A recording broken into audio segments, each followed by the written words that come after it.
This is the video for section 1.6, Angles and Their Measures. Please follow along with your video worksheet. The first section has all of the terms, definitions, and diagrams that I will be using, and the second section has all of the example problems that I will be showing you. Please fill in the worksheet as you watch the video. Let's begin. An angle is formed by two rays with a common endpoint. That common endpoint is called the vertex of the angle, and the rays are called the sides of the angle. Now in this diagram that you see here, the vertex of our angle is B, and the sides of the angle, now remember, the sides of an angle are definitely rays. The first one is ray BA, and remember, we always list a ray starting with its endpoint, which is B in this case. And the other side is ray BC. And again, we start with B because B is the endpoint of the ray. And also we need to remember that rays always have arrows being drawn to the right in the symbols. Now we can name the angle in one of three ways. The first way we can use is three letters. We are going to name the angle ABC. Now it's real important when you write an angle that the middle letter here is the vertex letter. And the other two letters, A and C in this case, one of which is going to be on either ray or either side of the angle. Now we can also name this angle in three letters, kind of reversing the letters. We can say angle CBA, and remember here the middle letter, the B, is still the vertex of the angle. Now we can also use just the vertex letter, but we can only use that if there is just one angle at that vertex. In this case, the vertex letter is B, so I'm going to call this angle B. And the third way we can name an angle is the number just inside the vertex of the angle. And we're still going to use this angle symbol, and the number there is 3, so this is going to be angle 3. Now, when we name an angle, we are definitely going to use the angle symbol. Now, the angle symbol, as I've been using, is right here.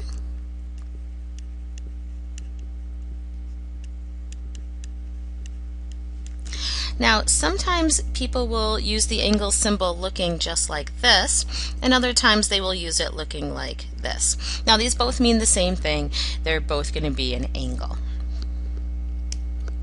Okay, let's move on. Now, we measure an angle using something called a protractor.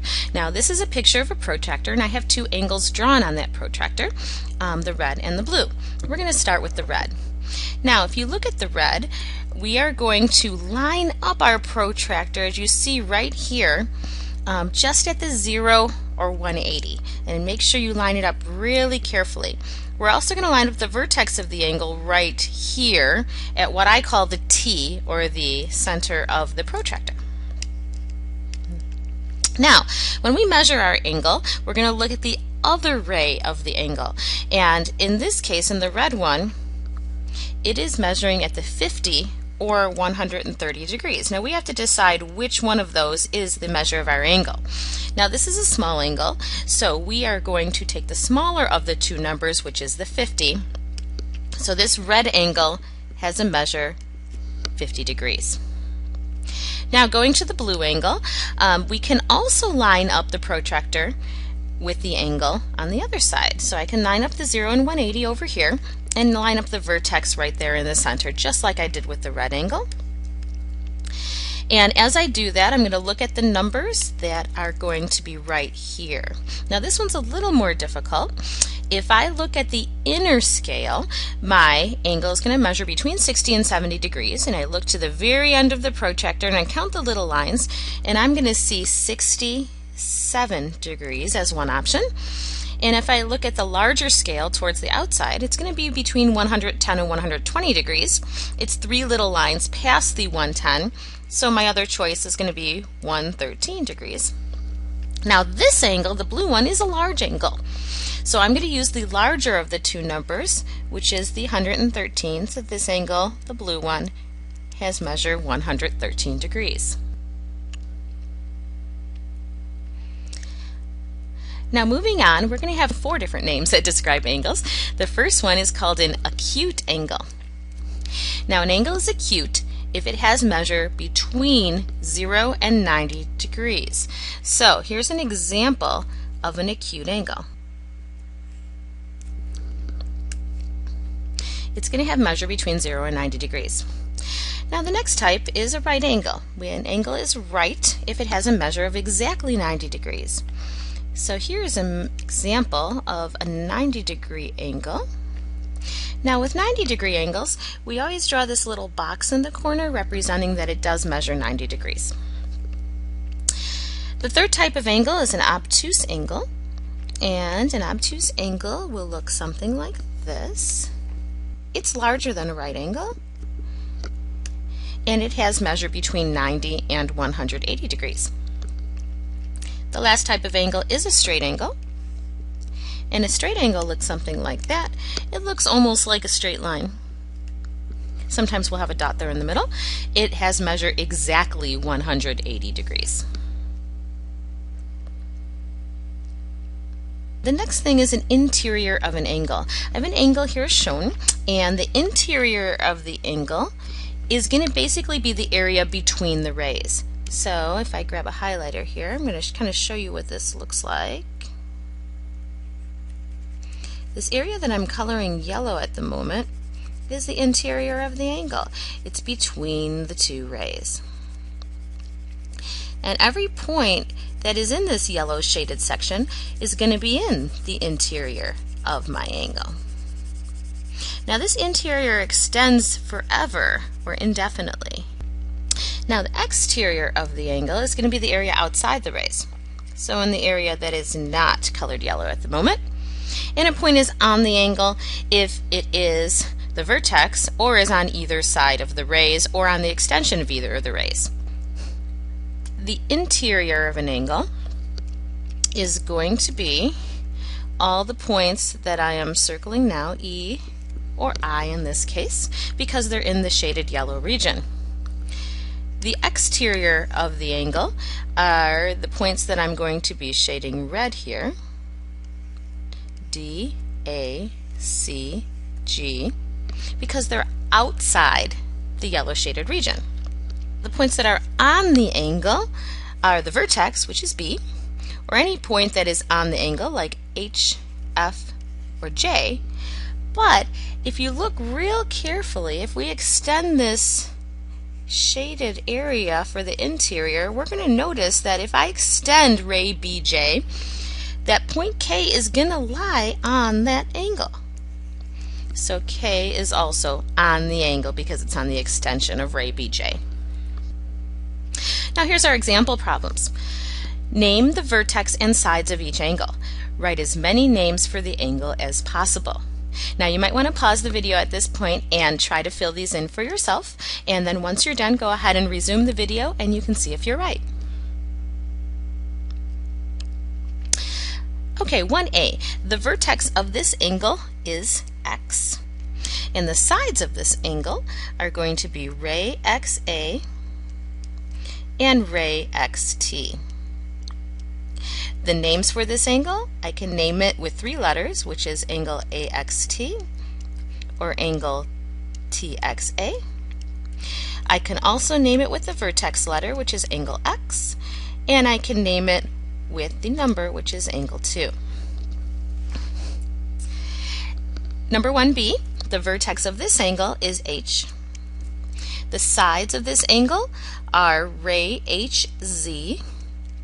And the other side, you can name it a couple of different ways. You can name it ray HT, or you can name it ray HM. But please don't name it both ways, because both of those last 2 represent the exact same ray. And the names for this angle, I can name it with 3 letters using angle ZHT. I can also switch those letters and go angle THZ. Keep in mind the vertex H is still in the middle. I could also use the M instead of the T, so I can use angle ZHM or angle MHZ. I can also name it with the vertex letter, which is angle H, or the number, which is angle 1. Now when we construct an angle using each of the measures, for the 90-degree angle, we are going to start here at the middle of the protractor, and we can go out to either direction. And then the other ray of the angle is going to also start in the same place and measure exactly up to 90 degrees. Now remember, a 90-degree angle will always have this little box in the middle to show everybody that it is 90 degrees. Remember, the name for a 90-degree angle is a right angle. The next is the 128 degrees.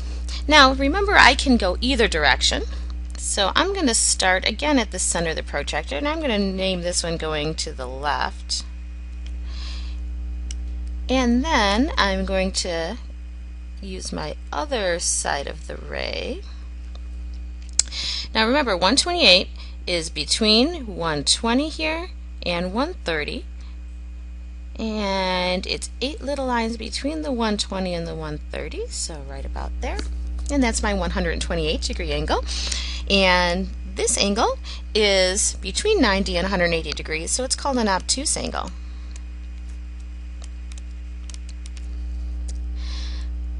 And my last one is 43 degrees. I'm going to show this one going to the right.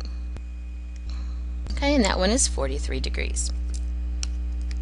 And 43 is between 0 and 90, so it's going to be called an acute angle.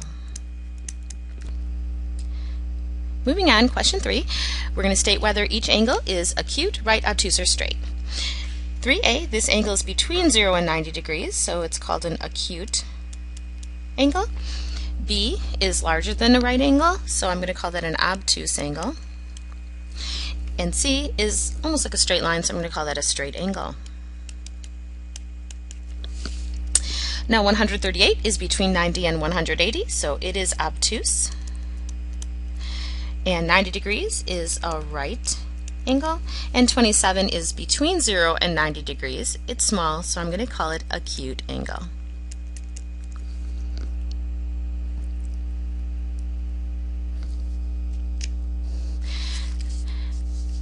Now in this last example problem here, we're going to find the measure of angle RST in each diagram. Now angle RST, I'm going to trace it for you, is this angle right here that I'm making red. Now in order to find that red angle, I'm going to take the large angle, which is angle QST, and that's 87 degrees.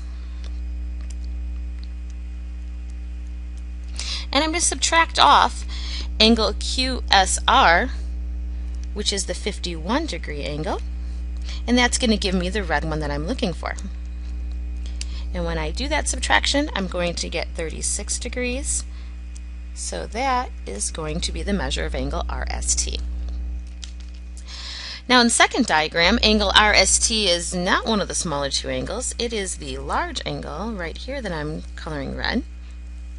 So in this case, what I have to do is add the two smaller angles. So I'm going to take 75 degrees, and I'm going to add to it 61 degrees. And when I do that, I'm going to get 136 degrees, which in this case is the measure of angle RST. This concludes the section 1.6 video. Thanks for watching.